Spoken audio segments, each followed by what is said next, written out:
Welcome to another episode of The Brand Called You, a podcast and podcast show that brings you leadership lessons, knowledge, experience, and wisdom from thousands of successful individuals from around the world. I'm your host, Ashutosh Garg, and today I'm privileged to welcome for a second time a very senior and respected corporate leader, a prolific author from Mumbai, India, Mr. R. Gopalakrishnan. Gopal, welcome to the show. Thank you very much. Ashutosh, pleasure to be on Thank your you. show again. Thank you. Mr. Gopalakrishnan is an author of a book titled Inside the Boardroom, How Behavior Trumps Rationality. And you can see the book on just behind his right shoulder. He's the Chief Executive Officer of the MindWorks. He's the former Vice Chairman of Hindustan Unilever Limited. He's the Director of Tata Sons, Chairman of Castrol India, and a Director of the Press Trust of India. So Gopal, let's start talking about the book, Inside the Boardroom, How Behavior Trumps Rationality. And before I ask you my first question, I'm going to ask all my viewers and listeners to go and check out Mr. R. Gopalakrishnan's book on Amazon and any other platform that you use. So my first question is, tell me a little bit about your book and what was your hypothesis when you wrote it, given the fact that you've sat inside the boardroom for many, many decades? Well, to be honest, yes, you are right. I've been sitting on boards for 37 years, at least 25 different boards in 4 different countries. Correct. Largely in India, listed, unlisted, chairman, non-executive, all that stuff. And I'm at a reflective stage of my life. And, when you're reflecting, you can see your flaws and your Correct. Strengths as well. And it struck me that in spite of corporate governance having made very rapid progress globally, and certainly in India over the last 30 years, these scams keep coming out. And there's a common characteristic of all these scams that in hindsight, people know that some warning signals were coming, but people ignored it. I mean, even in a non-corporate situation like the Hamas in Israel now, data is coming that Israel had advanced information. Correct. So the problem of the human dilemma, what to do with advanced signals, caught my eye. But in the context of the platform of the boardroom, because that's my calling. And that's what prompted me to gather my thoughts together. And with a co-author called Dr. Tulsi Jayakumar, who's an academic and who can provide a little academic basis of the human biases and so on. We co-authored this book, Inside the Boardroom, Why Behavior Trumps Rationality. Very interesting. I mean, I've served on many, many boards, not as much as you have, but I'd love to get your perspective on what are some common biases that directors tend to exhibit in the boardroom, and how can some of these biases be addressed? That's a very good question. In fact, my co-author, Dr. Tulsi Jayakumar, is a bit of an expert on the subject because she's a student of behavioral economics. But she has pointed out in the book, and she says it with a great deal of flourish, that there are several biases. But the definition of a bias is you have the bias, but you don't know you have it. Well said. In fact, I've read a paper recently which says that 95% plus of our decisions are taken with biases, but unconscious biases. I mean, something that's conscious is no more a bias, it's rationality, or so we pretend. For example, deference to age. Right. For example, deference to power, seniority. For example, deference to groupthink. I'm the last person when the views going around the table. 8 guys before me have said this is a fantastic proposal. I get automatically biased to saying the same thing. Right. Maybe I would add a little twist to it. So there's authority bias, there is seniority bias, there is age group bias. There are probably the number of biases are very many. Our book covers about half a dozen of them. And would you add a gender bias to that as well? Oh, yes, certainly. You can add gender bias, you can add caste bias. As I said, there's probably 100 biases. Okay. And it works on us insidiously and invidiously. And by definition, we are not even aware of it. And how can you talk a little bit about the importance of ethics in corporate governance, as you speak about in your book? The subject of ethics is a fascinating subject. Yeah. Insofar as the Western view of ethics and the Asian view, but I would certainly say Indian view of ethics are quite different. The Western view of ethics probably arises out of Greek philosophy and theology. Yeah. Where there is good and there's bad, right and there's wrong, and there's a very thin line dividing it. That's the way which has fashioned their thinking. Indian philosophy, as you know perfectly well, says everything is ambiguous. There's a thin sliver at the two ends of the circle, right, which is clearly right and clearly wrong. Right. And everything else in between is a miasma, depends on situation. And that is guiding our research approach to ethics, Indian. And therefore, it is not uncommon for somebody in the West to think that Indians are dodgy, they don't sort of make up their mind, and they are birds of passage. And conversely, for Indian managers to think of their Western counterparts as the inability to deal with ambiguity. And ethics is in the field of ambiguity, just like an investment decision, a forecast of the future are all in the realm of ambiguity. So my view of ethics is it has a very strong cultural bias or cultural rooting, and you can't run away from it.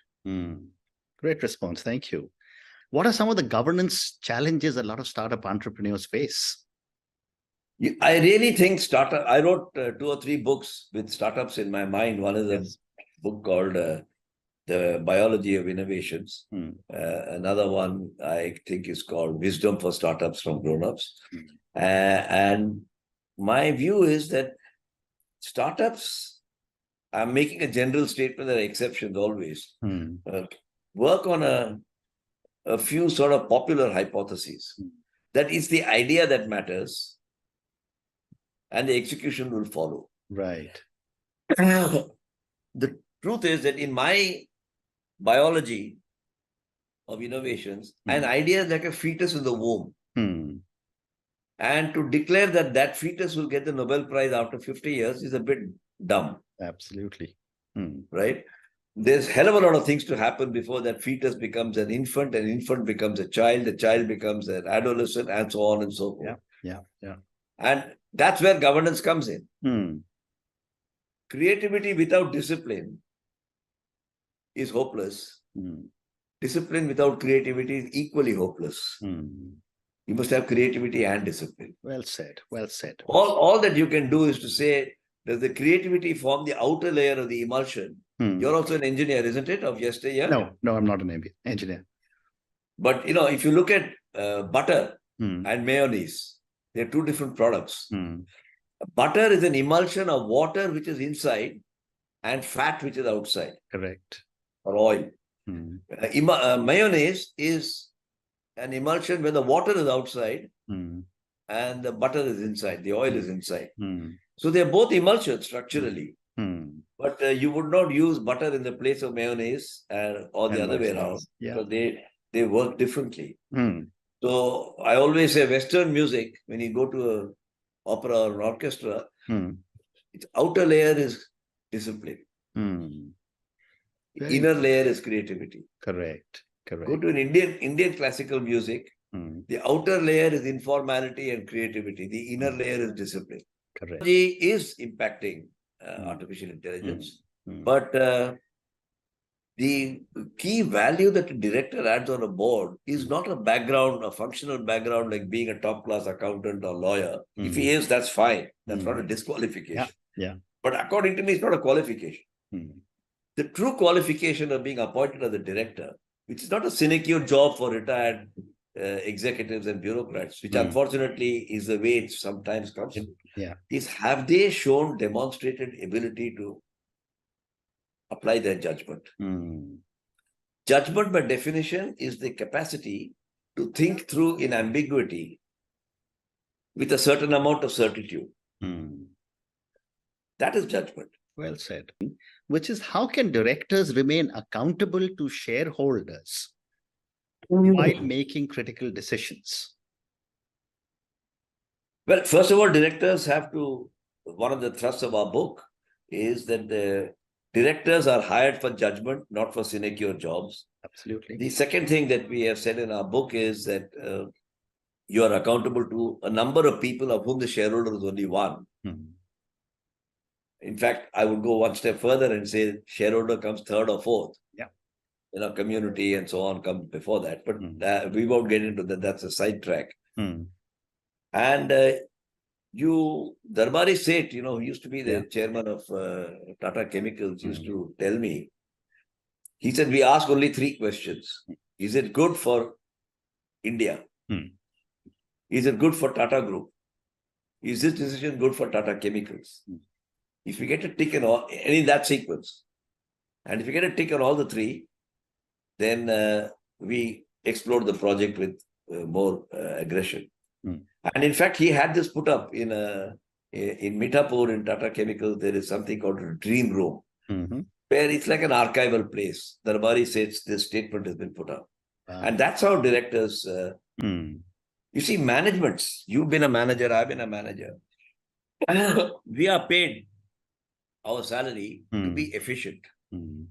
You are paid your salary and appreciated and applauded for exacting the maximum amount of output from a limited amount of resource. That's efficiency. Effectiveness can be inefficient. Effectiveness and efficiency are not directly correlated. For example, if you're skiing down a mountain, you don't go in a straight line. That's efficient. But you'll go around like this. If you see how the blood is flowing in your veins, it is not flowing in a straight line, it is going in waves. So nature illustrates to you that to be effective is different from being efficient. And whereas managements are striving to be efficient, boards are striving to be effective. And it is in that cauldron that good decisions are made. Given the huge diversity of culture in our country, and a lot of our boards are culturally very, very diverse, how have you noticed governance changing based on culture? I don't know if, although there are micro cultures within India, at least the people I meet in boardrooms are coming from a, if I may use the word, anglicized, westernized concept of management and enterprise. Right. I mean, I've never seen Swamiji or somebody sitting at a boardroom. I have not had such an experience. It's possible if you went to Patanjali Ayurvedic, you may find such a situation. So, I think there is a irritating term that I've heard, a normalized Indian culture. Like a mixed vegetable curry is a vegetable by itself. It's not cauliflower or bengal. And that's the culture you see in boardrooms. But deep within, the microculture does come into play. I've seen foreigners finding it difficult to adapt to this, but not Indians with Indians. Okay. But here is a additional comment. We all think we have an open mind. If you ask anybody, have you got a closed mind? Have you ever met anybody who said yes? Right. And what happens to directors is there are some directors who feel that they should go through all the board papers with a pencil in their hand, marking all the columns and are getting their questions ready. As soon as the subject is presented, they jump in. And almost like an auditor, they go through question 1, question 2, question 3. Right. Because they've come with a mind which is determined to ask those questions. In the process, biases like I'm showing I'm efficient, I've done my homework, I've read my papers, all that stuff come into play. My experience has been those who make the most significant contributions are those who have gone through the papers. They may or may not have marked the column that is not to be applauded or rejected. But people are saying, I wonder what else there is in this that is not in the paper. Right. And who come in with an open mind rather than somebody who's come in with, if my 5 questions are answered, this is a fantastic proposal, or if these 5 are not answered, it's a terrible proposal. So directors who have a binary mindset tend to be less effective than those who have a little 360 degrees or 280 degrees or whatever you want to call it. This question is that there's a lot of discussions going on all over the world on the future of work.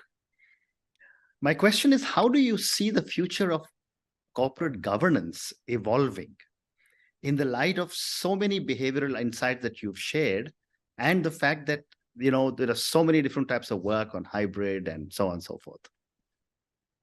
I frankly think that in the world of AI and large language models, we are getting a bit seduced by the technology. Right. And it takes me back to 55 years ago when I began my career, when what to my eyes were doddering old guys in their 50s who were sitting with carbon paper and double foolscap sheets. Yes. Terrified as to what computers might do to them. And that's been the sequence of technology and business and management for a long time. I think because these are created by humans, we should never forget that there is something called HI, human intelligence, or natural intelligence, if you must, which ultimately draws that doesn't prevent disasters from happening. But human intelligence and what STEM does not teach you, but humanities does, compassion, humanity, and those sorts of factors all come into play. So if you take work from home, for example, we know from whatever experience you and I have had that socialization of people is an important part of work effectiveness. Absolutely. And if you just do work from home, you'll become like a bricklayer who comes in the morning, lays bricks, collects his 500 rupees and goes away for the day and forgets about next day may not turn up. You cannot create great enterprises with that. But conversely, we also know that having a commute which takes you 1.5 hours from Thane to Churchgate and getting absolutely drained out by the time you reach work, and the converse for the return journey, is also not. And there is a hybrid. And I think, like we are doing right now, you and I've never met you physically. But we're having a reasonable, conversation, trusting and hopefully enlightened conversation. Absolutely. Your readers, your listeners will figure that out. By using question to you, and this is for the many, many people who will listen to our conversation, see our conversation. How can viewers, listeners, readers who are not board members benefit from the knowledge of the insights of your book, Inside the Boardroom? Well, they can listen to this podcast. Yes. I mean, you have book launches, podcasts, video interviews, summaries, book reviews. There are multiple ways. Just like you don't have to go back to your old company in ITC, you don't have to smoke 50 cigarettes a day from 5 different brands. Correct. To keep track of your brands and kill yourself in the process. Absolutely. There are many ways you can get feedback. I think the message that I have through my book, I just want to clarify this, is not about the boardroom. It is about human behavior. Human beings, And just like if you ran a podcast on leadership, you might invite a general from the army who will always contextualize it to his experiences. So it will have some guns and tanks and, warfare and strategy as examples. I happen to have my Rangmanch has been the boardroom. But the lessons are the same. Authority, but even in a family, in a family managed business, I've been talking a lot to family managed businesses, saying it's not that these boardrooms are only in the 5-star companies where people wear jackets and ties. It also happens in your family. It happens within your family in non-business matters as well.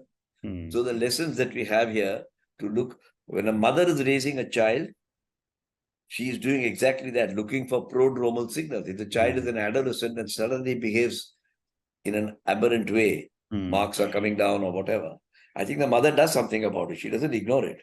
Why should we not do the same thing in boardrooms? That's my question. Very well said. Very well said.